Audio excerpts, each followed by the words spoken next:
Thank you for that. I guess an interesting thing about introductions is that they don't really give you the whole picture. So it's like, yes, Brightest Young Minds, yes, running a non-profit organisation, but I want to give you a bit of a behind-the-scenes look, right? So, as well as all the stuff that I do that Kieran mentioned, I'm also a web designer, and that's the way I make money. I make money through designing websites because my non-profit organisation doesn't actually pay me yet. I have a boyfriend who I work with, and most of the time we see each other is at work. I have a family I don't really see that often, and friends that I rarely catch up with. And on top of that, I work days that go from anywhere between 12 to 16 hours. Right? It's a long time. And about 4 weeks ago, I had my first weekend off in a whole month. So to give you an idea of what that's like, I worked for 30 days straight without a break. And it was amazing. Like, I got so much stuff done. I ran a half marathon, I won a business plan competition, I just did stuff after stuff after stuff. It was amazing. And then I got to the end of this 30 days, right, and something else happened. I had a complete and utter meltdown. And I'm not talking about one of those 2-hour tantrums where you kind of go, my life sucks. No, I'm talking like a week-long crying, screaming, yelling meltdown. Like, why? What is happening to me? I was upset, you know? And I can look back now and go, wow, that really sucked. But the one good thing that came out of my meltdown was that I started to ask myself a question. And the question is why? Why am I doing all this stuff? Why on earth did I just work for 30 days straight? Right? And you might be wondering why my crying, screaming meltdown is relevant to you. And it's because you may have some crying, screaming meltdowns in your future as well.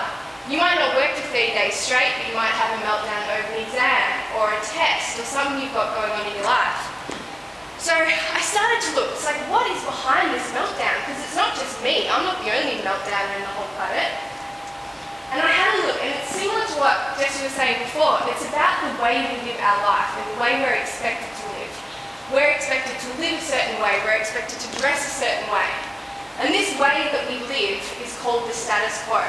And you guys know what the status quo is, but I'm going to give you a bit of a rundown anyway, right? So, first we're little kids, we go off to school, off we go, 13 years in school. It's not a short time, 13 years in school. And then we graduate, we go out into the big wide world. Wait, no we don't, we've got to go to university now. Off to university first. Used to be that you only had to get 1 degree.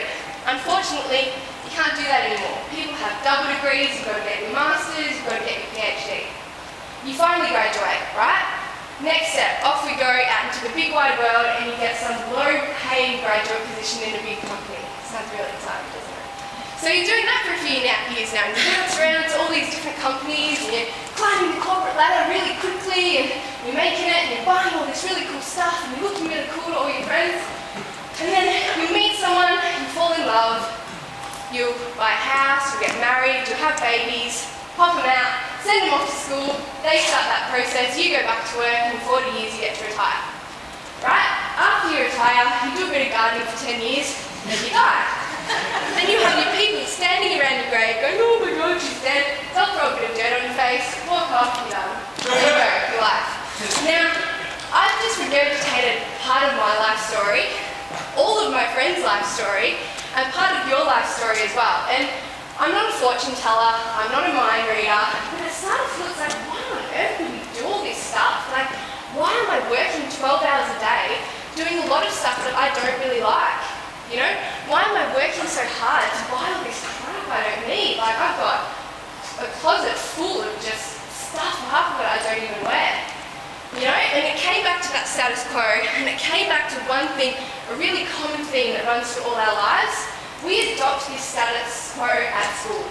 Everything starts at school, right? From the age 5, we go into school and we start learning these very specific lessons. The first lesson I learned at school was how to fit in. And it happened with our school uniform. We had bright pink and red jumpers. We were called the walking tampons at school because our uniforms were so atrocious. And so me, as a walking tampon for 7 years at school, I'd get a detention every single time my uniform wasn't up to scratch. You either fit in or you get punished. Lesson number 1 at school. Lesson number 2 at school. You have to buy stuff to be cool, right? Material possessions are very important. You go out and buy a dress. Your friend likes a dress. You like my stuff? Yeah, I like your stuff. You like my stuff? Yeah, we both like your stuff. And our whole life is like this. It doesn't start just at school, you know. We keep buying stuff and we look cooler with our iPhone and our iMac and our iPad and whatever else we can add eyes to. We've got all this stuff, right, to look cool. It's a way of fitting in. Next lesson we get taught at school. Be good at everything. It's not enough for you to get 5 Fs and 1 A+. You know, you've got to be good at everything. You want to get A+ across the board and do not get an answer wrong in a test. Failure is bad, failure is wrong, do not fail. That's what school teaches you. Fail, you get put back. You don't want to be put back. That's embarrassing. You look bad, you need to buy more stuff to feel better. It's a vicious cycle, right? And the final thing that we learn at school, which is quite funny how it's set up, we learn to spend 6 hours a day doing stuff we don't really like to gain the approval of our teachers. And we learn this from when we're 5. You know, when you're 5 years old, you're already going to school. 6 hours going, oh my God, this is boring, but I don't have a choice. You've got nothing else to do. That very quickly translates across to your career. So instead of being at school for 6 hours, bored out of your brain, you go into your career for 12 hours where you're bored out of your brain, working really hard to gain the approval of your bosses. You can see how it translates across really quickly, yeah? The thing is with our school system is that it's outdated. The model that it uses is rubbish, right? It worked for our parents. It used to be all you had to do was go to school, go to university, get a job, stay there for 40 years and die, and that was it, right? It doesn't work anymore. These days, following the status quo is the riskiest thing you could do. The riskiest thing you could do as young people today is try and fit in, and trust me, I've learned that. So, I thought, okay, so I've been taught for 13 years how to fit in, you know, how do I do that, right? So, what can I do to get out of this? Well, there's a new process, and I'm calling it de-schooling, where we unlearn everything we've been taught for the last 13 years. And the first step to de-schooling is realising that the status quo is risky, right? Status quo got me to be flat, on the floor, crying, screaming, meltdown girl. Status quo doesn't work. I have a friend who followed the status quo to a T, right? You know, she got a double degree, she was working in a job 12 hours a day, she was working for this company, getting paid absolutely nothing. Global financial crisis hit, bam, she was made redundant straight away, lost her job, out on her bum. Because she followed the status quo. It's not enough to just be normal anymore. You have to stand out. You have to be remarkable. So realise, first of all, that the old way isn't going to work for us. It's not going to work for us anymore. The second thing is to question the status quo and ask, you know, everyone says you have to go to school and you have to go straight to university. Why? Why can't you go travel? Why do we have to work 8 hours a day? Why can't we work 2? Start questioning everything. That's what I've been doing anyway. Next thing, the big failure. We have to learn to fail, right? And I have failed so many times. I can't even begin to tell you how many times I've failed. I failed at university, I didn't get my degree. I failed certificates, I failed at being a property investor, I failed at businesses. I'm failing all the time, right? But the thing is with failure is that you learn. Like, for every failure that I had, I failed at property investment. I wanted to be an investor that bought 10 houses over 30 years and retired by the time I was 30 or something like that. But I didn't buy 10 houses, but I bought 1. I failed as a property investor, but I still learned something. You know, my next thing, I failed at business. In that business, the business shut down after a year and a half, but I still made 130 grand in 1 year.